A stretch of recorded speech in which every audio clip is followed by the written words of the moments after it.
बारिश का मौसम चल रहा है और ऐसी बारिश में जब गरम गरम चाय के साथ कुछ गरम गरम पकोड़े मिल जाए, वाओ माउथ वाटरिंग है ना। तो सुनने में तो इतना अच्छा लग रहा है, लेकिन कोई गरम गरम बना के खिलाए। सो चलिए दोस्तों, बातें कुछ और क्यों हो रही है, मन की आंखों से इस कार्यक्रम में सोच रहे हैं। कुछ और नहीं हो रहे दोस्तों, आज हम जिस गेस्ट को आपसे मिलाने के लिए लेके आए हैं वो कुछ ऐसी ही बातें आपसे करने वाले हैं, क्योंकि आप भी एक दृष्टिबाधित महिला हैं और उसके साथ साथ जो भी हमारे दिव्यांग साथी हैं उन सभी को खाना बनाना और अपने जीवन के साथ और भी बातें आपको सिखाने वाले हैं। हमारे साथ है अलका अग्रवाल जी, आप फरीदाबाद से हैं और आज की इस मन की आंखों से कार्यक्रम में हम अलका अग्रवाल जी को रेडियो मधुबन 90.4 एफएम पर बहुत बहुत स्वागत करते हैं। नमस्कार जी। अलका जी, जैसे आप एक कुक है और आप बहुत सारे लोगों को टिप्स भी देते हैं खाना कैसे बनाना है, और दिव्यांग होने के नाते कैसे किचन में हम सेफ्टी के साथ खाना बना सकते हैं, ये सारी आप सिखाते हैं। तो सबसे पहले हम एक रेसिपी से शुरू करें। जी, सबसे पहले तो मैं रेडियो मधुबन को बहुत बहुत धन्यवाद देना चाहूंगी कि उन्होंने मुझे यहाँ पर आमंत्रित किया और अपनी जर्नी शेयर करने का एक मौका दिया। Thank you so much. ये भी हमारी खुशी की बात है कि आज आप मन की आंखों से इस कार्यक्रम के जरिए हमारी सभी दिव्यांग साथियों से मिल रहे हैं और उन सभी को आप कुछ नया रेसिपी सिखाने वाले हैं और कुकिंग टिप्स भी बताने वाले हैं। Thank you so much. जी कृष्णा जी, बारिश का मौसम चल रहा है और बारिश में कुछ गर्मा गर्म पकौड़े हो जाएं तो सभी को बहुत ही पसंद आते हैं। और कुछ ऐसा भी हो कि बाहर से कुछ न लाना पड़े, घर पर ही हमारे को इंग्रेडिएंट्स हो और हम उनसे वो पकौड़े रेडी कर सकें। तो आज सभी के लिए क्यों ना ब्रेड पकौड़े की रेसिपी शेयर कर दी जाए। जरूर जरूर, हम स्टूडियो में बनाएंगे, आप वहाँ पे बनाएंगे और जो हमारे श्रोता है वो अपने घर पे बनाएंगे, सब मिलकर अपनी जगह पे बैठ के खाएंगे। बिल्कुल बिल्कुल। तो इसके लिए हमें चाहिए होगा 250 ग्राम बेसन एंड 2 पिंच ऑफ हींग। हींग से ना ब्रेड पकौड़े का फ्लेवर बहुत अच्छा आता है। और 1 pinch of baking soda, taste के अकॉर्डिंग नमक, 2 टीस्पून धनिया पाउडर, 1/4 टीस्पून लाल मिर्च का पाउडर। लाल मिर्च तो ये जैसे कोई तेज खाता है मिर्चे तो थोड़ा सा ज्यादा कर लें, कम कर लें, उस अकॉर्डिंग हम डाल सकते हैं। 3-4 हरी मिर्चें छोटे छोटे टुकड़ों में कटी हुई एंड 1 टेबल स्पून बारीक कटा हुआ धनिया एंड 4 ब्रेड के पीसेस एंड ऑयल, उसको डीप फ्राई करने के लिए ऑयल, है ना। सबसे पहले तो हमें क्या करना है, एक मिक्सिंग बाउल लेना है, उसमें बेसन को डालना है। अब हम इसमें हींग डालेंगे, बेकिंग सोडा डालेंगे जी, नमक डाल लेंगे टेस्ट के अकॉर्डिंग, धनिया पाउडर, लाल मिर्च पाउडर, कटी हुई हरी मिर्चें एंड कटा हुआ धनिया, सब जो इंग्रेडिएंट्स बताएं सब डाल देंगे और थोड़ा थोड़ा पानी डालते हुए इसको घोलेंगे। बैटर बहुत ज्यादा पतला भी ना हो, बहुत ज्यादा थिक ना हो, सेमी लिक्विड हो बैटर। जिस तरह से आलू प्याज के पकौड़े बनाते हैं सेम उसी तरह से बैटर को रेडी करना है। अब जो ब्रेड के पीसेस हैं कृष्णा जी, मैं बताना चाहूँ जो विजुअली इम्पेयर्ड है ना, तो जैसे हम लोग जो साइटेड हैं वो लोग ऐसे बनाते हैं जैसे एक ब्रेड को लिया तो ट्रायंगल शेप में कट कर दिया ब्रेड पकौड़े के लिए ना जी। तो विजुअली इम्पेयर्ड को उसको ना पलटने में बहुत प्रॉब्लम होती है। तो इसके लिए इजी वे यही है कि चकले पर या किसी हार्ड सरफेस पर ब्रेड को रखें, पहले उसे लंबाई में काटें, फिर एक पीस से 2 पीस कर दें। इस तरह से ब्रेड के 4 पीसेस हो गए ना जी, स्क्वायर से ना। अब ऑयल जब तेज गर्म हो जाए तो बेसन के बैटर में इनको डिप करना है और 1 बाय 1 करके ये डाल देने। इससे क्या होगा, विजुअली इम्पेयर्ड इसको इजीली पलट पाएंगे और वो ट्रायंगल तो पता नहीं चलेगा उसे झाड़े से कि इधर वो हो गया, जैसे हो जाता है ना, पलट में बहुत प्रॉब्लम आती है। ये तो अगर आप, अच्छा इसके लिए एक चीज और है, अगर आपके जो ये ब्रेड पकौड़े एक साइड से सिक जाते हैं तो उनको प्लेट में निकाल लें, फिर उसको प्लेट में ही पलट दें, फिर इसे ऑयल में डाल दें। इस तरह से मतलब ब्रेड पकौड़ों को पलट सकते हैं। तो इससे विजुअली इम्पेयर्ड बहुत ही आसानी से इस तरह से कट करते हैं ब्रेड को तो ब्रेड पकौड़े सेक पाएंगे। तो इस तरह से बहुत ही टेस्टी ब्रेड पकौड़े रेडी हो जाएंगे। उसे ग्रीन चटनी और टमाटो केचप के साथ खाएं तो मजा आता है फिर जी। लेकिन इसमें कैसा पता चलेगा कि ब्रेड पकोड़े तल गए हैं और का रंग आया है? हाँ, ये भी आपने बहुत ही अच्छा क्वेश्चन लिया है। इसके लिए जैसे हम मीडियम फ्लेम पे ब्रेड पकौड़ों को डाल रहे हैं, ठीक है ना, उसको 1-2 मिनट तक हमें उसे सीखना है, थोड़ा बीच बीच में हिलाना है। उसके बाद गैस को सिम करना है 2 मिनट के बाद। अब जब हम छारे से ऊपर को, जैसे ऊपर का जो ब्रेड पकौड़ा है जो उसमें, उसको अगर हल्का सा टच करते हैं ना तो वो पता चलता है थोड़ा सा हार्ड हो चुका है, थोड़ा सा सॉफ्ट। जब अब छारा लगा रहे हैं तो सॉफ्टनेस पता चलती है, जब लगाते हैं तो किसी हार्ड इस चीज को टच कर रहे हैं। तो 2-3 मिनट के बाद तो उनको हिलाना है, पलटना भी है, और स्मेल आएगी। उसके बाद जब हम निकालेंगे ना उसको, जैसे 2-3 मिनट से इधर दूसरी साइड से भी हमने उनको फ्राई कर लिया, उसके बाद निकालेंगे प्लेट में, थोड़ा सा हवा लगने पर उनको फिंगर से अगर हम टच करते हैं ना तो डेफिनेटली पता चल जाता है। कहीं से भी कच्चा है तो पता चल जाएगा, सिका है तो वो भी पता चल जाएगा। तो इस तरह से ब्रेड पकौड़े प्रॉपर हमारे सिक जाते हैं। जी। और ये कैसे पता चलेगा कि जो ब्रेड हमने लिया है वो सही है पकोड़े बनाने के लिए? देखिए, जो एक्सपायरी डेट है वो तो किसी को चेक करानी, जैसे हमारे घर में आई है ब्रेड, वो तो 4-5 डेज का तो उसमें होता है एक्सपायरी डेट का। अगर हमें पता है कि अभी अभी रिसेंट आई है तो 3-4 डेज तो हम चेक कर सकते हैं। और जैसे ज्यादा टाइम हो जाता है घर पे भी नहीं, स्मेल भी उसमें थोड़ा सा आने लगती है, नहीं तो 30% को उसको चेक जरूर करा लें एक्सपायर हो चुकी है तो डेट। जी। और एक्सपायरी डेट के अलावा उसका टेस्ट, या जैसे ब्रेड में भी बहुत सारे वेराइटीज आते हैं, व्हीट फ्लोर का ब्रेड आता है, मिल्क का ब्रेड आता है, ऐसा तो कोई भी ब्रेड ले सकते? जैसे ब्रेड पकौड़े के लिए तो जैसे आप ये तो मैदा वाला भी ब्रेड, व्हाइट ब्रेड भी ले सकते हैं और ब्राउन ब्रेड भी, ये 2 ही ब्रेड से आप बनाएं। जी, तो ये दोनों ब्रेड में से अच्छा लगेगा? अच्छा लगेगा आपका। ओके। सो जो लोग चाय नहीं पीते हैं तो पकोड़े के साथ कुछ और चटनी ले सकते हैं? हाँ, मैंने इसमें हरे धनिया की चटनी बन सकती है, ये मैं बता देती हूँ किस तरह से बनाए, बहुत ही टेस्टी बनती है। जैसे आपने इसमें 50 ग्राम हरा धनिया ले लिया है, उसे साफ कर लिया है और उसे वॉश कर लिया है, उसे ग्राइंडर में डाल दिया है, हल्का सा कट कर लें तो भी है, नहीं करें तो भी चलेगा, और 5-6 इसमें हरी मिर्चें डाली। उसके बाद इसमें आपने 2 पिंच ऑफ हींग डाला, टेस्ट के अकॉर्डिंग नमक 1/4 टीस्पून इसमें आपने अमचूर पाउडर डाल दिया, और इसमें 1.5 टीस्पून धनिया पाउडर डाल दिया, 1/2 टीस्पून इसमें आप जीरा डाल दिया, और उसके बाद इसके अकॉर्डिंग नमक डाल दिया, और 1 टेबल स्पून पानी डाला, और इसको ग्राइंड कर लेना है एकदम फाइन, जैसे आपकी बन जाती है ना चटनी, जैसे बनाते एकदम फाइन सा बन जाए, फाइन पेस्ट सा हो जाए चटनी का। उसके बाद आप इस चटनी से ये ब्रेड पकौड़े खाइए, बहुत ही टेस्टी लगेंगे आप। जी। सो दोस्तों, जो चाय बना सकते हैं चाय बना लें, और उसके साथ पकोड़े या चटनी जो भी है आप लेकर के बैठ जाइए, फिर हम अलका जी से और भी बातें करते रहेंगे और ये स्नैक्स का भी एंजॉय करेंगे। तो अलका जी, हम आगे बढ़ते हैं आपकी बचपन की ओर, और हमें आपके बारे में थोड़ा सा बताइए कि कैसे आप इस मुकाम तक पहुंचे हैं। आप एक YouTube चैनल खोलना और बहुत सारे लोगों को आप अलकास क्यूजिन्स के नाम से खाना बनाना सिखा रहे हैं और खाना बनाने की टिप्स बता रहे हैं। तो यहाँ तक की जर्नी कैसे शुरू हुई और कैसे आप आगे बढ़े? जी, जब मैं 11 ईयर्स ओल्ड थी तो मैंने थोड़ी थोड़ी कुकिंग स्टार्ट की थी। हालांकि मुझे उस टाइम ऐसा था कि काफी सर्वेंट्स थे, मुझे कोई भी कुकिंग करने की जरूरत नहीं थी, बट मम्मी ने बोला कि नहीं, थोड़ा बहुत आना चाहिए। तो थोड़ा बहुत जैसे एक सब्जी, आटा लगाना, रोटी पराठे बनाना, बस इतना ही सीखा ओनली। जब पता नहीं था कि आरपी है या नहीं है, कुछ नहीं पता था कि विजन आगे जाएगा, तब कुछ भी नहीं पता था, बस ऐसे ही थोड़ा बस खाया, मम्मी ने वो सीखा। फिर 9th-10th में मैंने होम साइंस ले लिया। 10th में मुझे डायग्नोस हो गया था कि आरपी है, विजन थोड़ा कम हो गया था। होम साइंस लेके तो थोड़ा सा इंटरेस्ट और बढ़ गया कुकिंग का, कि ये भी बनाना है वो भी बनाना है। और फिर उसके बाद 11th से मैंने फूड प्रिजर्वेशन ले लिया, तो उसमें और मजा आने लगा, ये इसके शरबत वगैरह सब बनाने हैं, जैम जेली वगैरह। तो इंटरेस्ट ऐसे ऐसे बढ़ता चला गया और एक कुकिंग पैशन सा हो गया कि कुछ भी नया देखना है, कहीं भी कुछ खाया तो उसका टेस्ट माइंड में बैठ गया, उसे ट्राई करना है।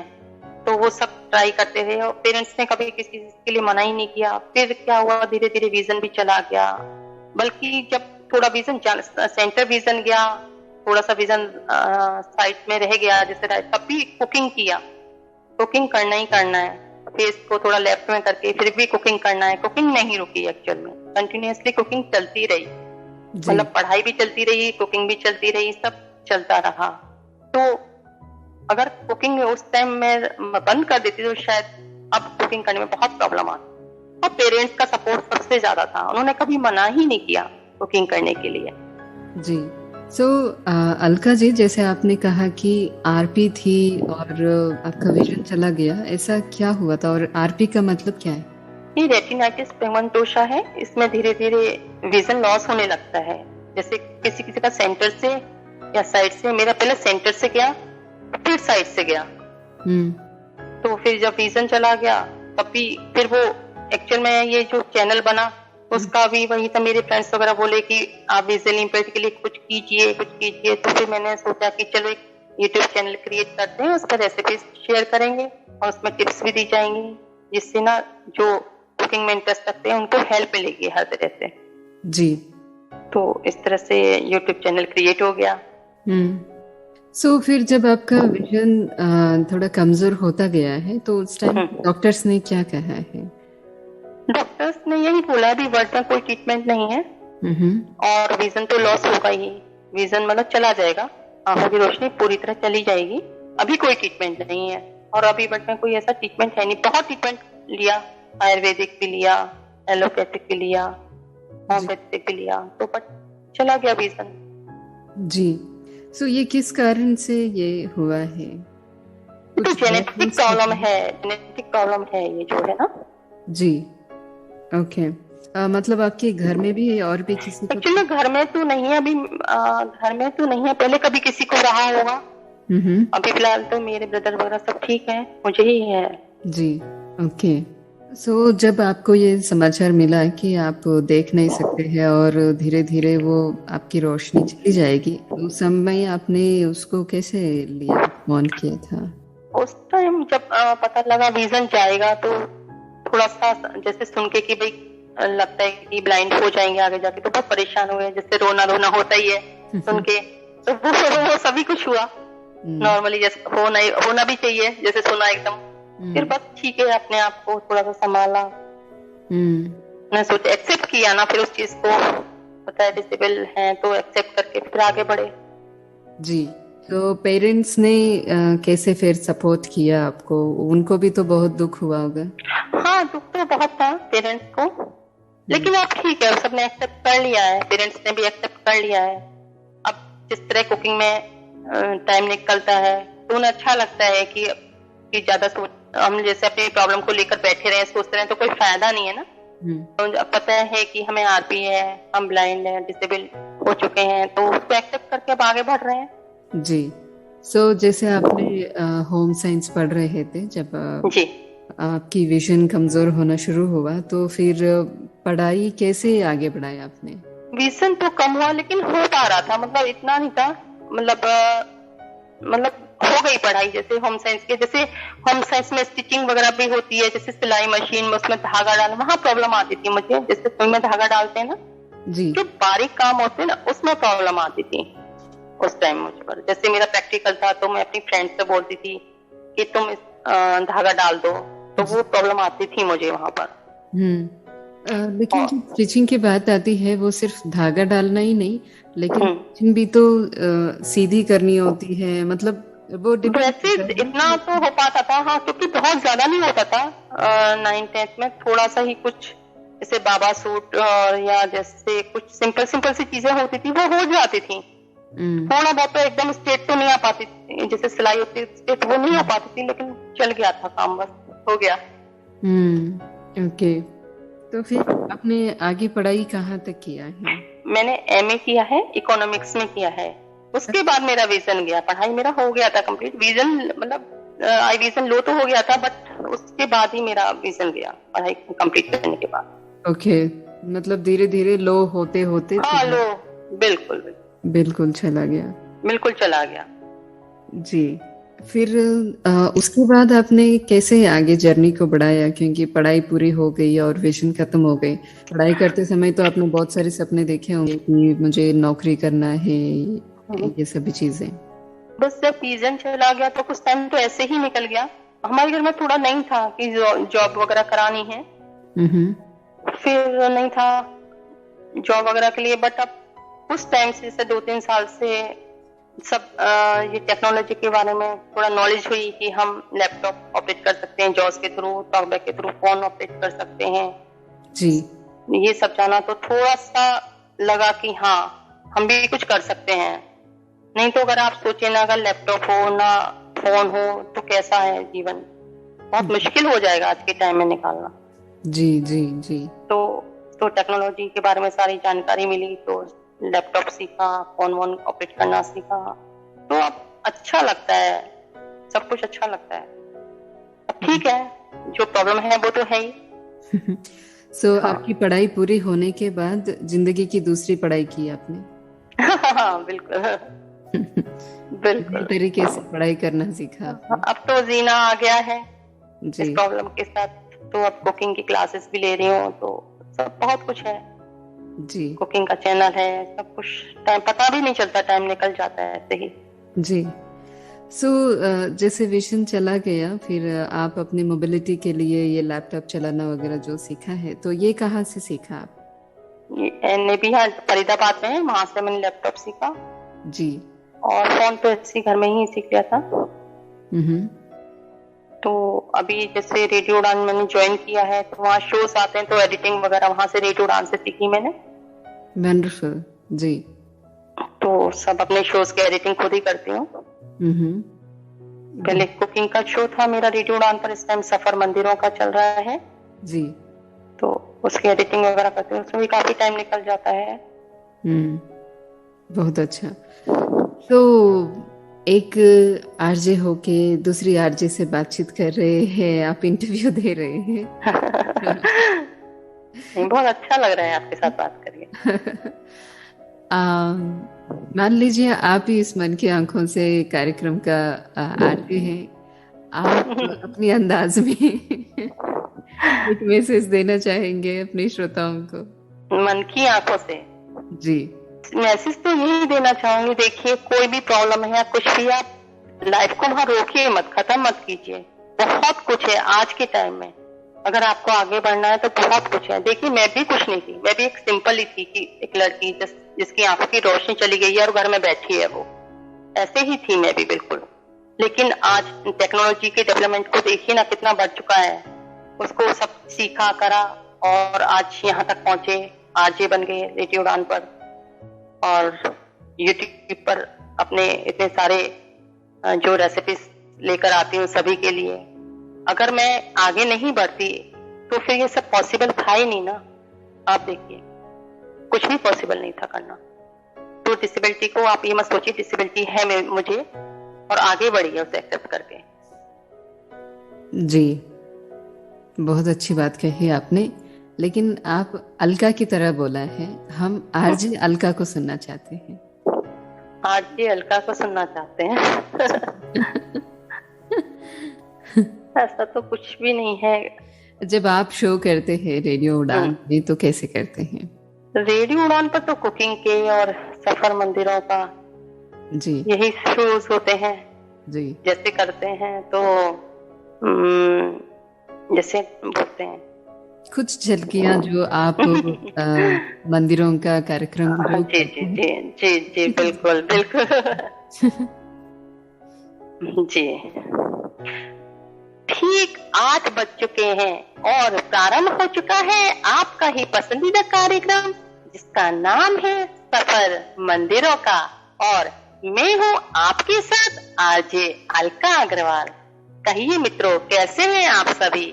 आई होप आप सभी अच्छे होंगे, मस्त भी होंगे। Wow, so nice. Thank you. तो दोस्तों, आप YouTube चैनल पे जाएंगे तो रेडियो उड़ान है, जहाँ पर अलका जी अपनी प्रोग्राम्स करते हैं, और आप उसको भी सुन सकते हैं रेडियो उड़ान पे YouTube चैनल पर। और ठीक 8 बजे ही शनिवार की शाम को मन की आंखों से कार्यक्रम फ्राइडे, आता है। शुक्रवार की शाम को, शनिवार को 3 बजे आता है पुनः इसका प्रसारण। रेडियो उड़ान जी, शुक्रवार शाम 8 बजे आता है। हाँ जी। तो मैं ये कह रही थी कि ठीक 8 बजे शनिवार शाम को मन की आंखों से का हाँ, कार्यक्रम अच्छा है। हाँ जी हाँ जी। तो आप फ्राइडे आप रेडियो उड़ान को सुनिए और सैटरडे को रेडियो मधुबन सुनिए। जी। सो अलका जी, फिर आरजेइंग कैसे सीखा आपने?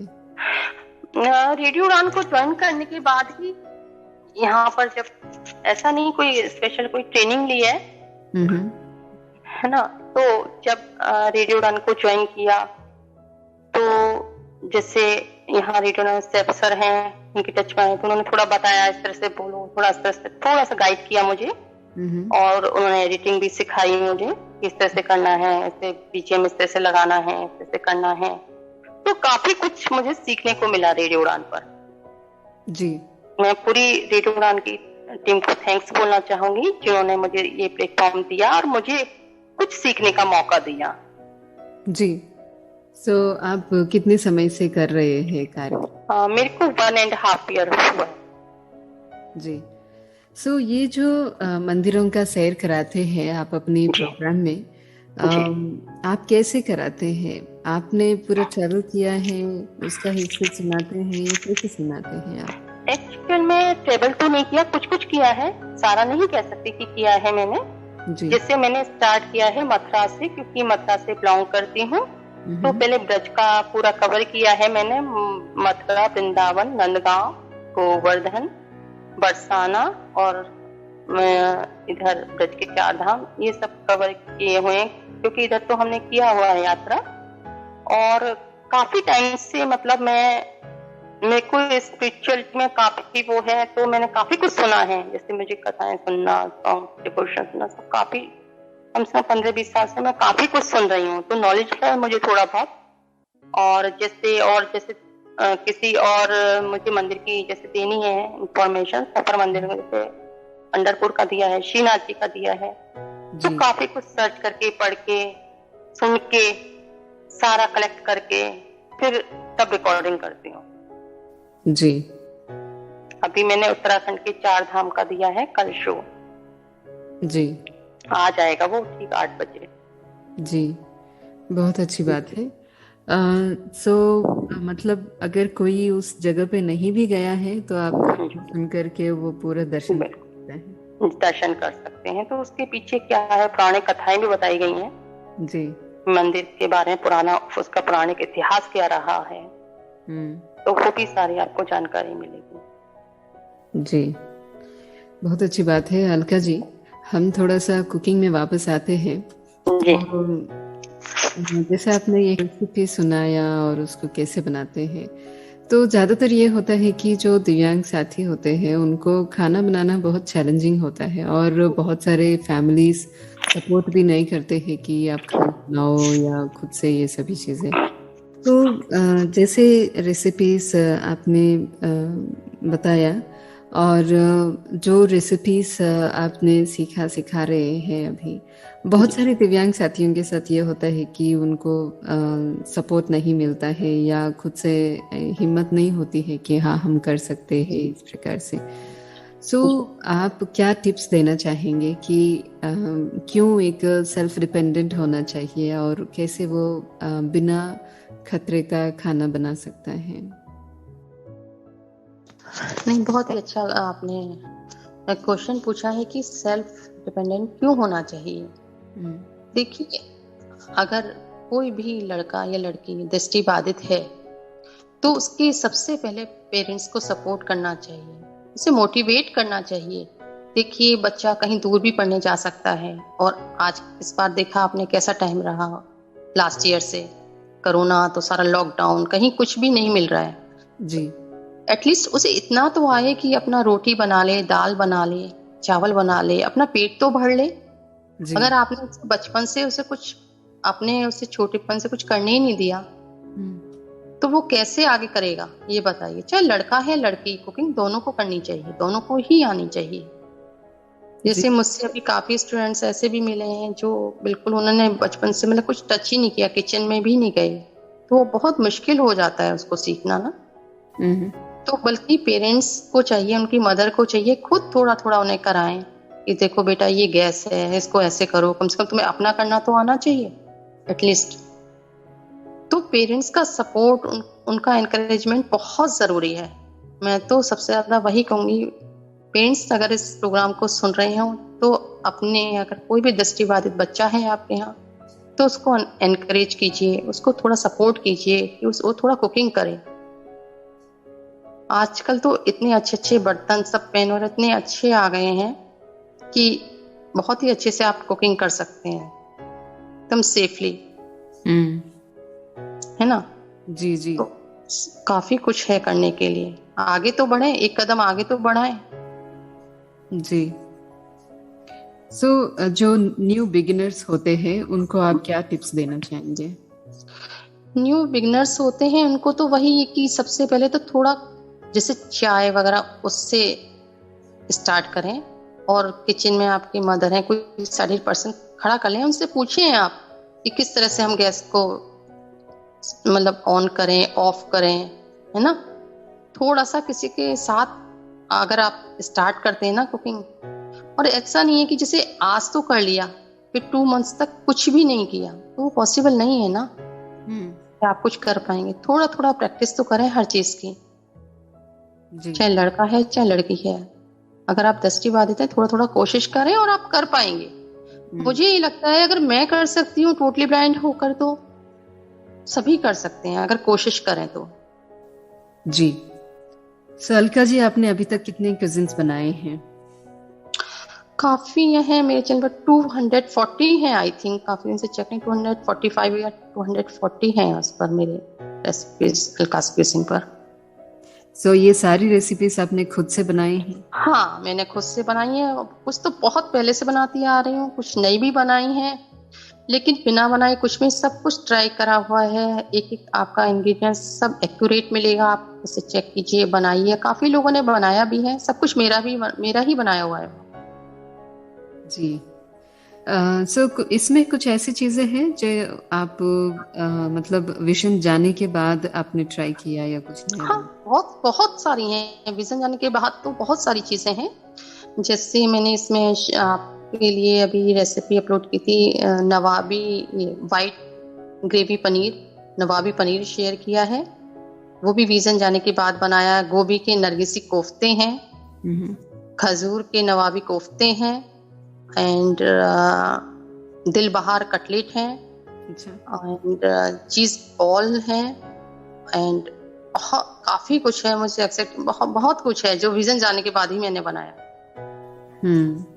बहुत सारी, प्याज की कचौड़ी है। ओके। जी। सो अलका जी, आपने जैसे कहा है अभी बहुत सारी रेसिपीज में नवाबी हम्म। नवाबी तो ये नवाब्स का स्टाइल है या फिर उन क्या है नवाबी? इसमें ना काफी इंग्रेडिएंट्स बहुत आप देखेंगे, जैसे मैंने नवाबी पनीर, इसमें ना एक तो मावा जो हम्म। सब्जी को एकदम रिच बनाता है, शाही बनाता है उसे, है ना। जी। खड़े मसाले, पनीर, है ना, और खसखस, ड्राई फ्रूट्स, वो एकदम शाही रिच हो जाती है, इसलिए उसको Nawabi paneer, paneer with white gravy बोलते हैं इसको। ओके। हम्म। ग्रेट। मतलब जो रिच और हम्म, एक शाही लोग, हाँ। शाही लोगों का खाना होता है उस बिल्कुल हिसाब से बिल्कुल। जो बनाया हुआ है उसको नवाबी कहते हैं। हाँ, नवाब। हम्म। अच्छा, यूपी में नवाब ज्यादा रहे हैं इसीलिए उसको नवाबी कहते हैं।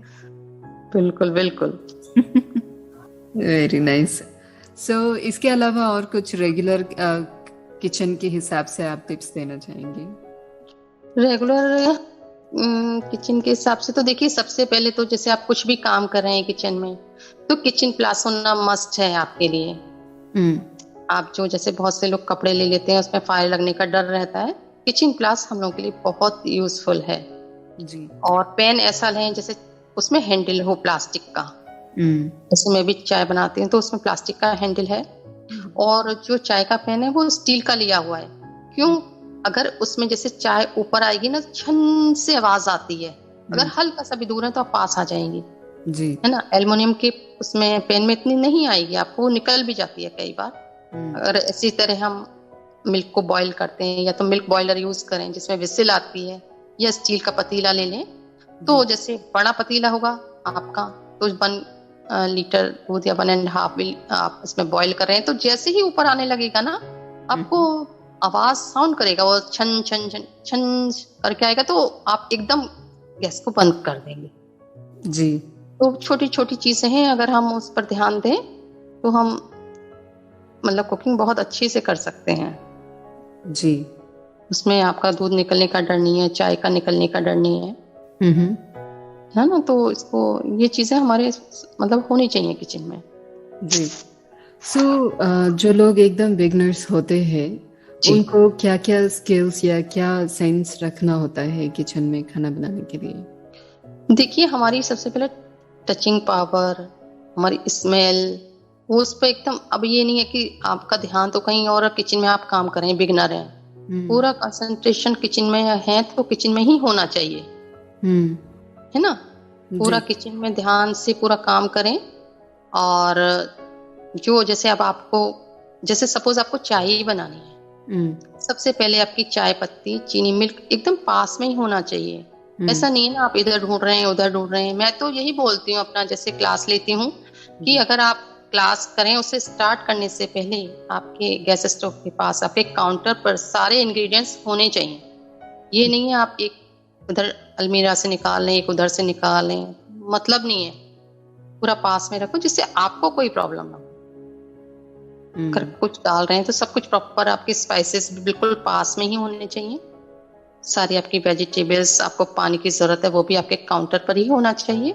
सभी कुछ आपके बिल्कुल गैस स्टोव के पास हो, फिर स्टार्ट करें आप, तो आप बहुत ही इजीली कुकिंग कर पाएंगे। जी। तो अभी जैसे दालें हैं, मसाले हैं, ये सभी तो उसका रंग, साइज, स्वाद सब कुछ अलग होता है। जी अभी आपने देखा है, पता है, तो आप अनुभव के हिसाब से कर लेते हैं।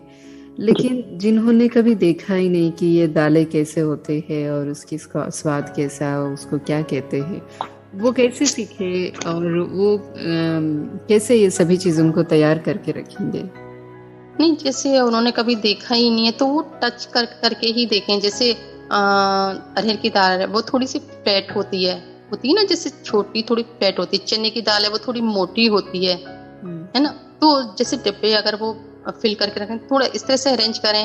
अगर आपको पता चलेगा कि ये दाल है तो इस साइड में ये लगाना है और इस साइड में ये लगाना है। ये मूंग की दाल है, वो बहुत छोटी छोटी होती है, येलो वाली मूंग की दाल। इस तरह से अरेंज करें कि भाई अगर आप साइटिड के साथ काम करें तो साइटिड तो कोई भी किधर उधर डिब्बा रख देते हैं, तो हम लोगों को बहुत प्रॉब्लम हो जाती है। जी। अगर आप बिगिनर हैं तो अपने अकॉर्डिंग ही उसको अरेंज कर रहे हैं डिब्बों को। और जी। टच करके, जैसे आपको तो नेचुरल बात है, जब आप फर्स्ट टाइम किचन में काम करें, आप बिगिनर हैं, आपने कभी देखा ही नहीं है, तो आप साइटिड ही आपको एक बार सब बताएगा कि आपको देखो ये इस टाइप की दाल होती है, ये वाली अरहर है, ये मूंग है, ये राजमा है, ये है। जब आप 2-3 बार भी उसको टच कर लेंगे ना, हम्म। तो फोर्थ टाइम में आप उसको पहचान लेंगे कि वो यही चीज है। जी। तो सो करते करते मतलब बहुत, मतलब करते करते सब पहचान में आ जाती हैं सारी दालें। बेसन है, सूजी है, रवा है, वो थोड़ा दरदरा होता है। तो ये सब प्रैक्टिस से आती हैं एक्चुअल में। ओके। आपकी फेवरेट क्यूजिन क्या है? फेवरेट तो मुझे बहुत कुछ अच्छा लगता है।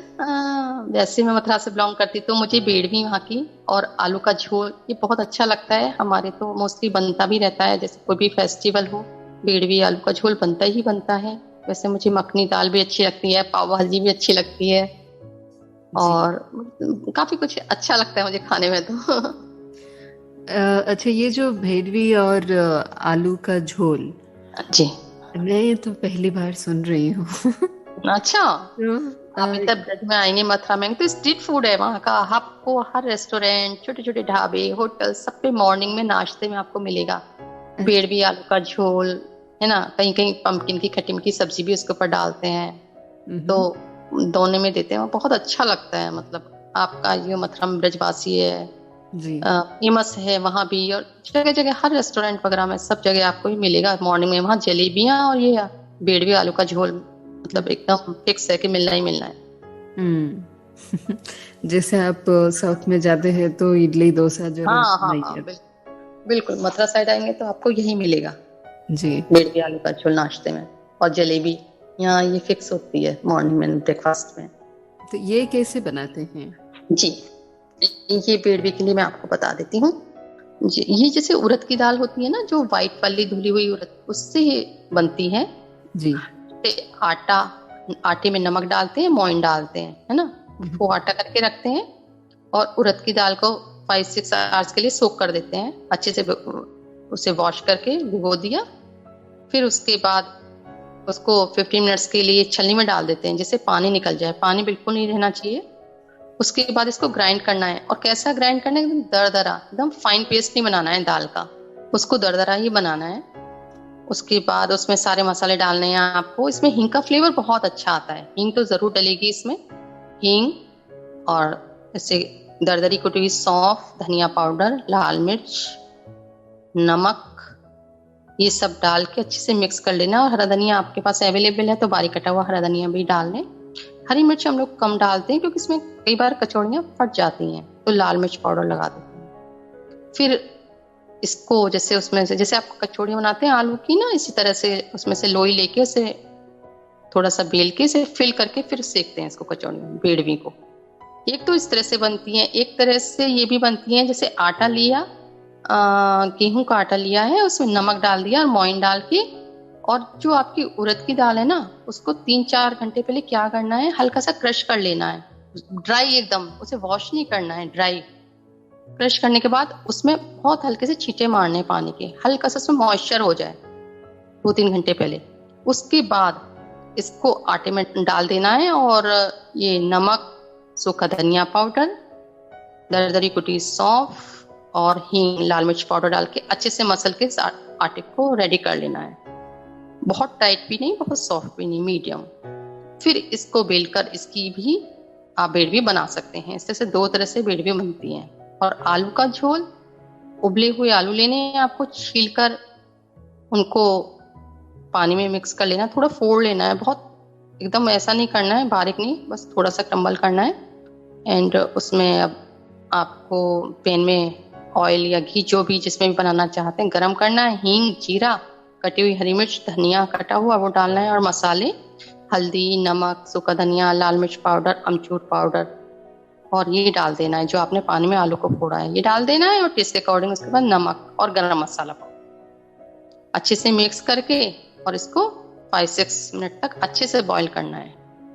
जब बॉईल हो जाएगी तो इधर आपकी बेड़वी और इधर आलू का झोल रेडी है। इसके संग अगर धनिया की चटनी है तो फिर मजा ही अलग आ जाता है। इस तरह से आप रेडी कर सकते हैं। तो जैसे कि ये पूरी की जैसा दिखता है ये पूरी की जैसे नहीं, क्योंकि देखिए इसमें दाल फिल होती है ना अंदर, कचौड़ी टाइप जैसे दाल फिल होती है ना, तो इस तरह से जैसे फूलता तो है ही, जैसे कचौड़ी भी फूलती है, बस पूरी आपको प्लेन लगेगी। इसमें जब आप खाएंगे तो इसमें दाल का टेस्ट आएगा आपको। ओह, इंटरेस्टिंग।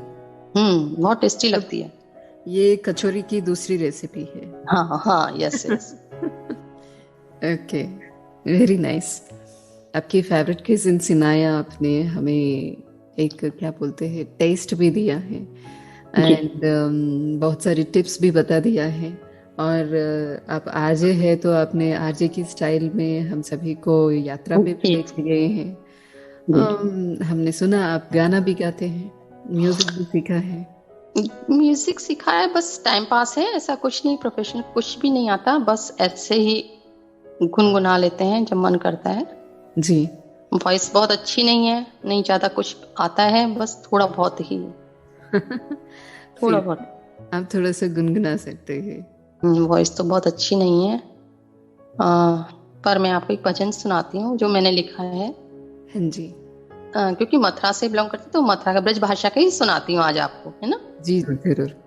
काश हम भी बन जाएं गुजरिया, माखन पे तो है नचाएं सवरिया, मुरली बजा के सखाओं को बुलाए, चोरी चोरी फिर तो माखन चुराए,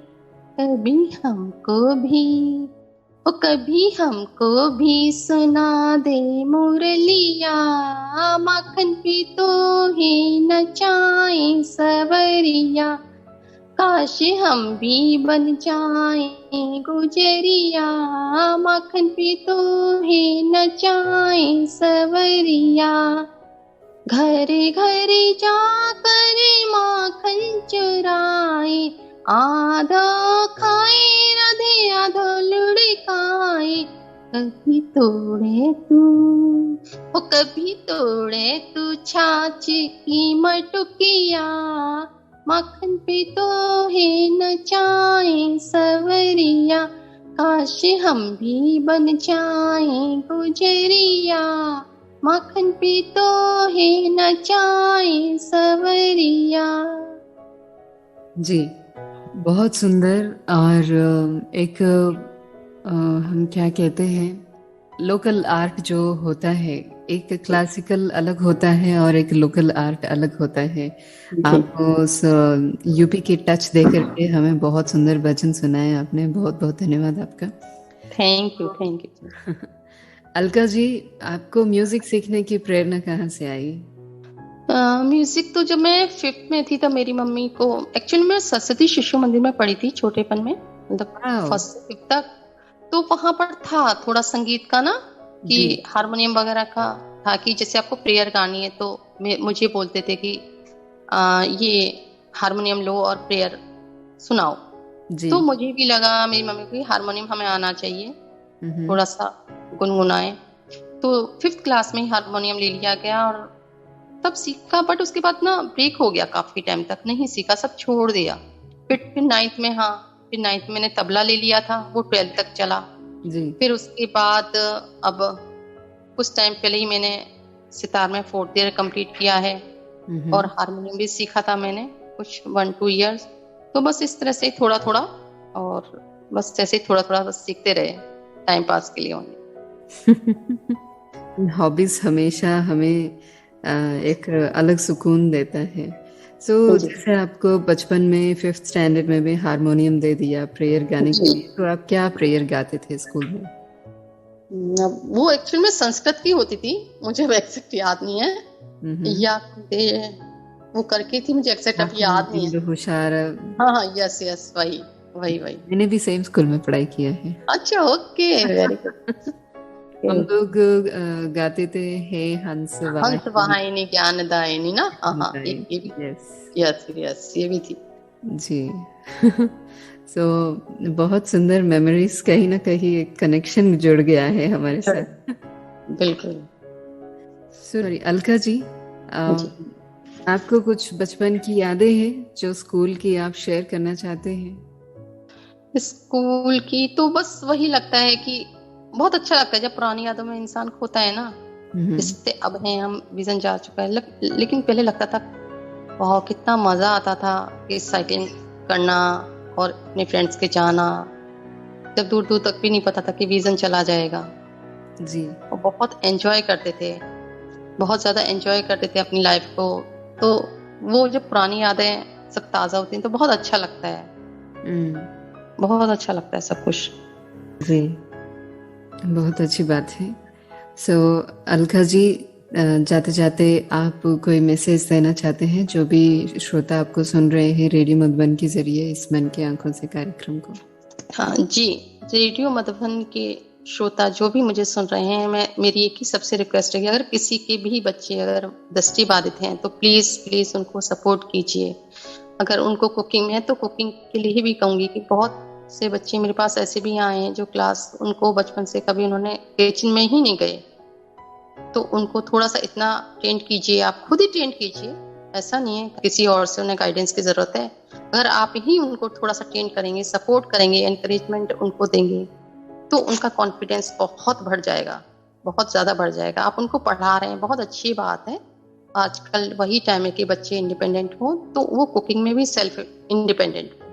ये मेरा मैसेज है, प्लीज सभी पेरेंट्स से मेरी रिक्वेस्ट रहेगी। जी, और मैं समझती हूँ कि ये कुकिंग जीवन का एक इम्पोर्टेंट हिस्सा है जो कोई भी है उसको छोड़ नहीं सकते हैं, चाहे वो दृष्टिवान है या दृष्टिबाधित है, हर किसी को खाना बनाना आना चाहिए, बहुत जरूरी है। जी, और दूसरों के लिए नहीं तो भी कम से कम अपने लिए 2 वक्त की रोटी हम हेल्दी रहने के लिए, खाने के लिए बनाना सीखना चाहिए हम सभी को, बहुत जरूरी है। अलका जी आज हमारे साथ रेडियो मधुबन पे जुड़े और आप अपनी जीवन की अनुभवों के साथ साथ हमारी दृष्टिबाधित साथियों को कुछ नई रेसिपीज सिखाया और कुछ कुकिंग टिप्स दी, और थोड़ा सा एंटरटेनमेंट किया। बहुत बहुत धन्यवाद आपका।